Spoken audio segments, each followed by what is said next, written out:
যেমন রেলওয়ের 4টা মূল জিনিস আমরা মনে করি। প্রথম জিনিসটা হচ্ছে রেলের টিকিট পায় না, কাউন্টারে গেলে টিকিট পায় না, কিন্তু আবার ইয়েতে গেলে উঠলে টিকিট পায়। তো আমরা বলছি যে এটা এটা এটা এটা চলবে না, আগে চলছে, এটা এটা এটা এটা এটা চলতে পারে না। তো ওনারা যেটা বললেন সেটা হচ্ছে যে এরা কতগুলো এটাগুলো চক্র আছে যারা রেলেরই সঙ্গে জড়িত, কতগুলো ফিকটিশিয়াস আইডি, ফিকটিশিয়াস নাম্বার নিয়ে, ফোন নাম্বার দিয়ে এরা এই টিকিটগুলো নিয়ে রাখে, ফলে সাধারণ মানুষ যে টিকিট পায় না। তো এখন আমি বলছি যে একটা টাস্ক ফোর্স করতে, এবং এইটা দুইটা জিনিস, ওইসব ফিকটিশিয়াস আইডি এবং ফিকটিশিয়াস ফোন নাম্বারগুলো ব্লক করে দিতে, যাতে ওরা টিকিট কিনতে না পারে। এবং যারা টিকিট কিনলো তাদেরকে আবার ট্রেনে দেখতে হবে যে যে আইডির লোক, যে টেলিফোন নাম্বারের লোক, সেই লোক ট্রাভেল করতেছে। আরেকটা টাস্ক ফোর্স, আমরা 3টা টাস্ক ফোর্স হচ্ছে। আরেকটা টাস্ক ফোর্স হচ্ছে যে রেল ওই যে কয়টা ট্রেন কটায় যায় এইটা বন্ধ হতে হবে। কিছু কারিগরি সীমাবদ্ধতা আছে, সে একটু হবে, কিন্তু এইটা করতে হবে। এবং এইটা ওনারা একটা ডিজি মহোদয় আছেন এবং সিনিয়র সচিব মহোদয় আছেন, ওনারা এটা করবেন। আরেকটা হচ্ছে যে রেলের জমি নিয়ে 9 এইটাও একটু করতে হবে, রেলের জমি কোথায় কার হাতে আছে, কিভাবে আছে, এইটার একটা আমরা চাইছি।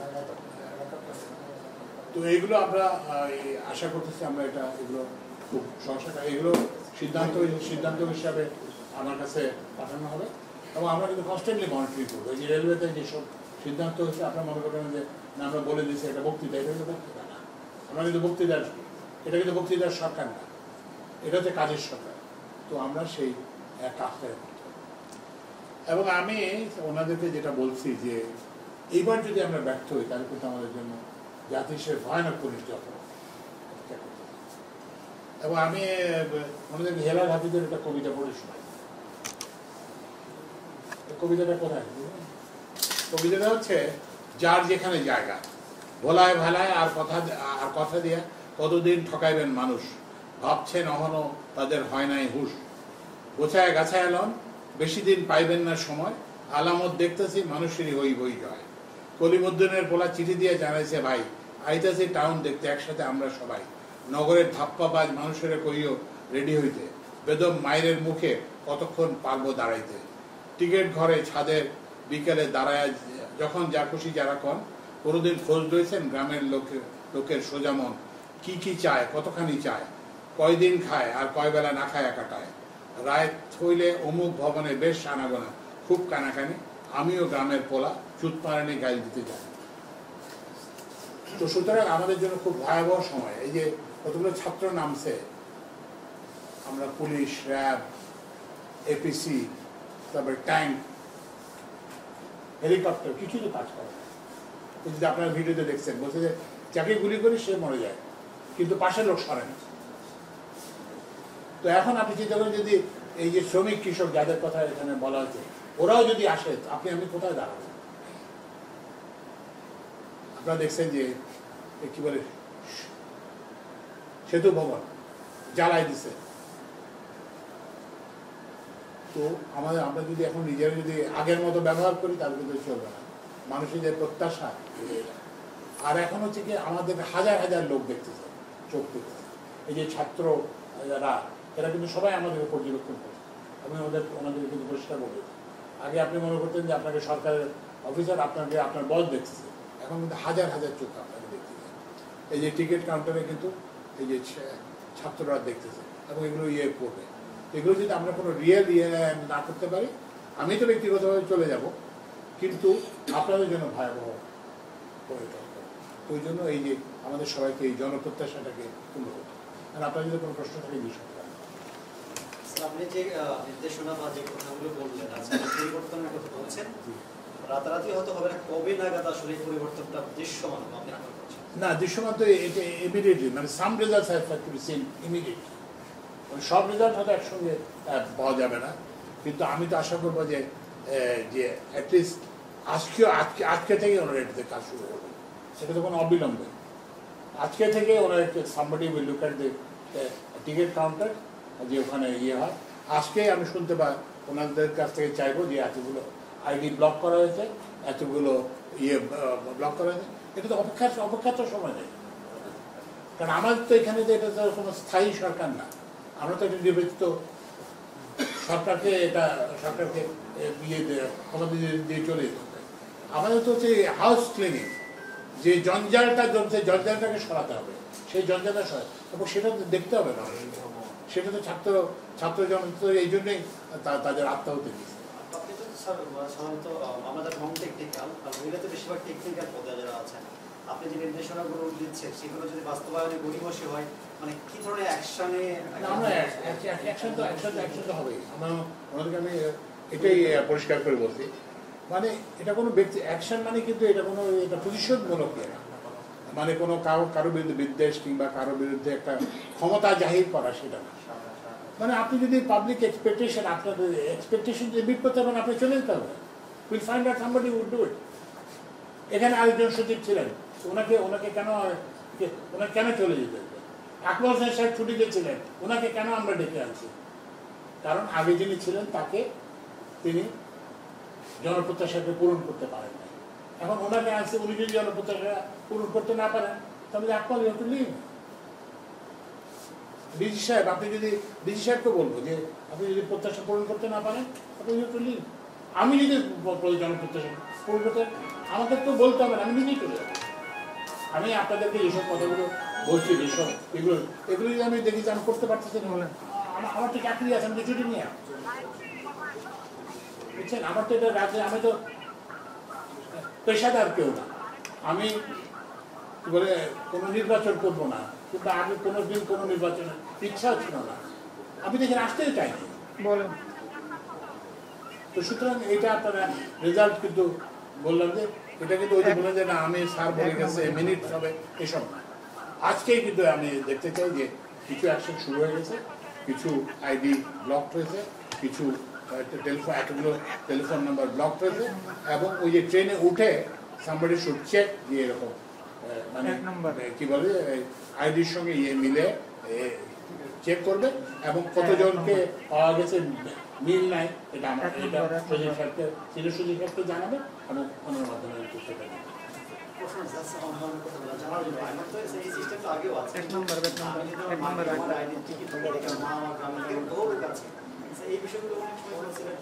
না সেটা তো বটে, একটা হচ্ছে মানবিক বিবেচনা, একটা জিনিস হচ্ছে যে আপনি একটা বুদ্ধিহীন তো কাজ করলে হবে না।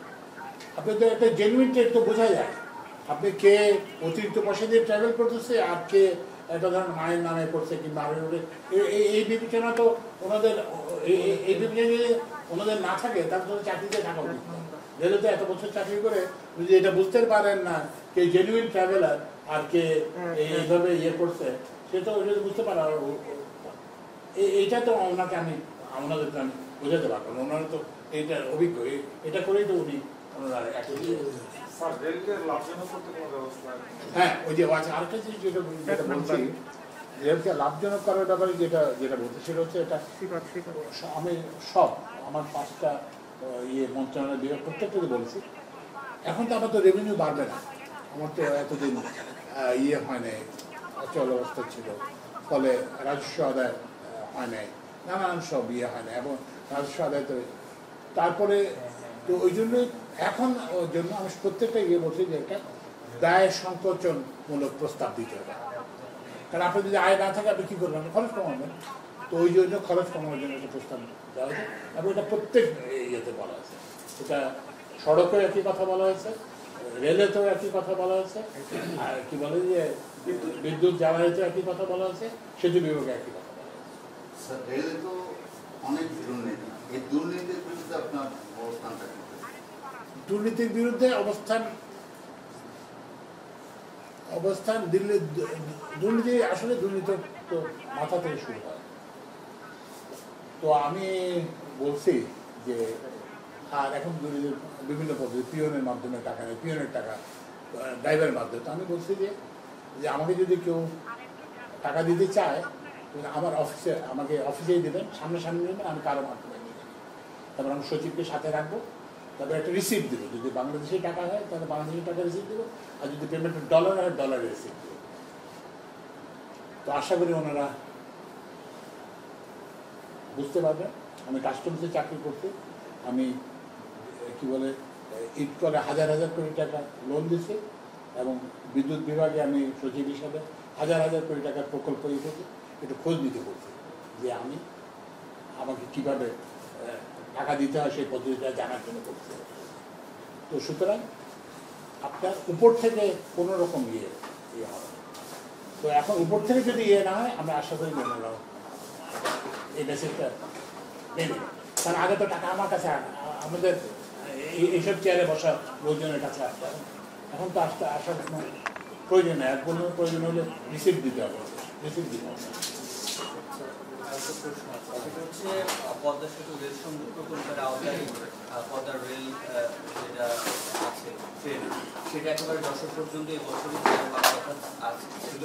তো সেটা কতদূর বা কবে নাগাদ চালু হতে পারে? এবং আরেকটা ছোট প্রশ্ন সম্পর্কে, সেটা হচ্ছে আমাদের কিছু 50 বছর পুরনো রেল লাইন, রেল সেবা বাড়াতে গেলে তো রেলের গতিতে বাড়াতে হবে, সেক্ষেত্রে কিছু ভেবেছেন?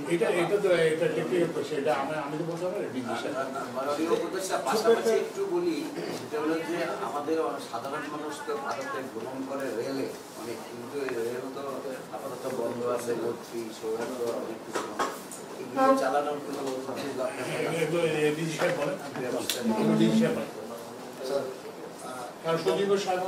পদ্মা রেললিং প্রজেক্টের কাজ প্রায় শেষের দিকে। এটা সম্ভবত আমাদের টার্গেট ছিল এটা অক্টোবরে হলে নভেম্বরের ফার্স্ট উইকে আমরা চালু করবো। তো মাঝখানে ইন্টারাপশন হওয়ার কারণে চাইনিজ যারা আছে তারা একটু কাজ করতে তারা একটু এদিকে ফিল করতেছে। আমরা বলছি কোনো সমস্যা নেই, তোমরা কাজ শুরু করো, হয়তো নভেম্বরে হয়তো কিছু আগে কিছু হতে পারে। তো হোপফুলি আমরা নভেম্বরের মধ্যে পদ্মা চালু করার প্রোগ্রাম আমাদের আছে, আপ টু যশোর পর্যন্ত। যশোর পর্যন্ত গিয়ে স্যার দুটো সিঙ্গিয়া পর্যন্ত গিয়ে একটা যশোর একটা খুলনা যাবে। আর ভারতের যে বিষয়টা সেটা হচ্ছে যে ভারতের থেকে তাদের এক্সটার্নাল অ্যাফেয়ার্স থেকে কোনো অনুমতি এখন পর্যন্ত দেওয়া হয়নি। আমরা ভারতীয় একটা ট্রেন আমাদের দেশে এখন আছে, মিতালি, যেটা চলাচল করে ভারতীয় গাড়ি, ওইটা আমাদের কমলাপুরে আছে। আর আমাদেরকেও গাড়ি, আমাদের ট্রেন তো আমাদের দেশে আছে।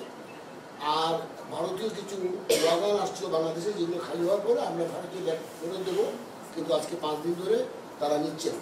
মানে তারা নর্মালি তারা আমাদের অফিসে জানাচ্ছে যে তাদের এক্সটার্নাল অ্যাফেয়ার্স থেকে কোনো পারমিশন আগের মধ্যে হয়নি। তো না হওয়া পর্যন্ত আমরা আমাদের কিছু কিছু আমাদের অফিসে করবে যে তোমাদের গাড়ি খালি আছে, তোমরা নিয়ে নাও।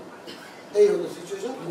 আমাদের দিক থেকে আমরা রেডি। আমরা তো অফিসে তাদের কর্পোরেট তোমাদের আমাদের তাদের পেমেন্ট করা লাগে, আমাদের প্রতিদিন আমাদের ভাড়া দেওয়া লাগে, যেহেতু তাদের ওয়ার্ডে কারণ খালি আছে। আমরা অফিসে তাদের করেসপন্ডেন্স করতেছি, আর তারা আমাদের জানাচ্ছে যে তাদের এক্সটার্নাল অ্যাফেয়ার্সে পারমিশন থাকবে, যেদিন যাবে যেমন ওরা আমাদের এটা একটু পড়াশোনা করার সঙ্গে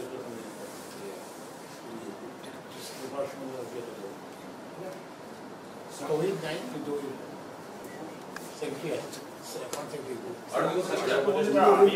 চলমান স্যার, অনেকগুলো রেল প্রকল্প চলমান, যেগুলো অনেক বেশিরভাগ হচ্ছে বিদেশি অর্থ সহায়তা।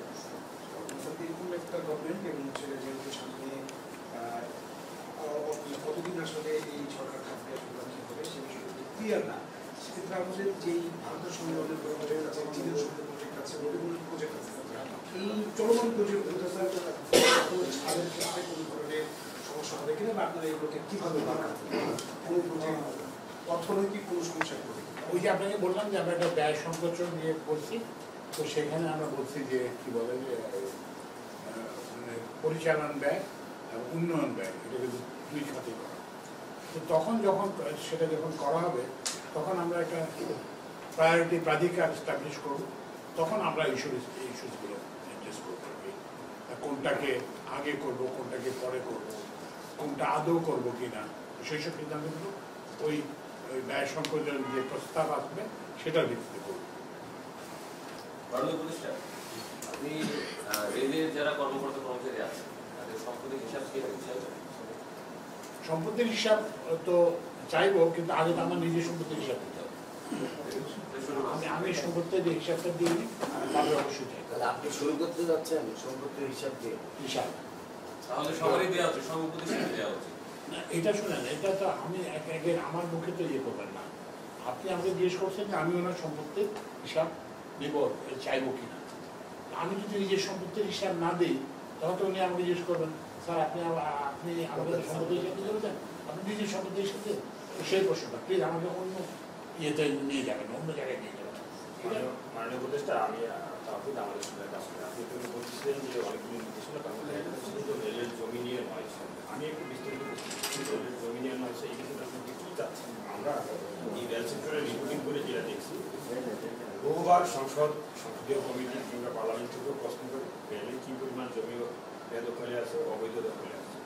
রেল এত হাজার একর জমি অবৈধ দখলে এতটা আছে, এটা দিয়ে উত্তর তাদেরকে বারবার প্রশ্ন করা হয়েছে যেই জমিটা অবৈধ দখলে অথবা ইজারা দেওয়া হয়েছে, কাকে দেওয়া হয়েছে, রাজনৈতিক কোন প্রভাবশালী ব্যক্তির মাধ্যমে দেওয়া হয়েছে, সুনির্দিষ্টভাবে কখনোই রেল তার জবাব দেয় না। এটা বছরের পর বছর যুগে যুগ চলতেছে।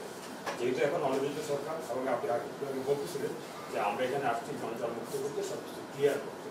আপনার সরকারের ক্ষেত্রে রেলের এই যে জমি নিয়ে যে একটা অসুবিধা হয়, এটা দূর করার ক্ষেত্রে কার্যকর কোনো পদক্ষেপ? ওইটাই তো বললাম, ওই যে একটা টাস্কফোর্সের নির্দেশ হয়েছে, টাস্কফোর্স হয়েছে।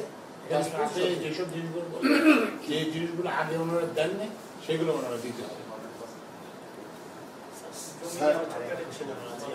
এতদিন জেনেছেন ক্ষমতাসীন যারা ছিলেন, আওয়ামী লীগের লোকজন যে জায়গা দখল করেছিল সেগুলো অনেকেই বেহাত হয়ে গেছে। আর নতুন করে আমরা দেখছি যে আরেকটি রাজনৈতিক দল সেখানে সাইন করে দিয়েছে। এই বিষয়গুলো আপনি কি কোনো পার্টিকে কনসিডার করবেন? না না না, প্রথম কথা হচ্ছে যে আমরা কারো প্রতিদ্বন্দ্বী সরকার না, আমরা কারো সহায়ক সরকার না। আমরা এটা হচ্ছে যে ছাত্র যারা আন্দোলন করছে, আমরা রিপ্রেজেন্ট অনলি দেব। আমাদের আনুগত্য ওদের প্রতি, যারা শহীদ হয়েছে ওদের প্রতি আমাদের আনুগত্য, আমাদের কারোর প্রতি কোনো আনুগত্য। স্যার, চলমান যে প্রকল্পগুলো আছে যেগুলো চলছে, দেখা গেছে 20% হয়েছে বা 25% হয়েছে, 60% হয়েছে, এই প্রকল্পগুলো অর্থ ছাড় দিয়ে না, এইটা বললাম যে নতুন আমাদের পরিকল্পনা কি বলে যে পরিকল্পনা মন্ত্রী সুপরিকল্পনা উপদেষ্টা ওয়াহিদুল সাহেব মাত্র জয়েন করছেন।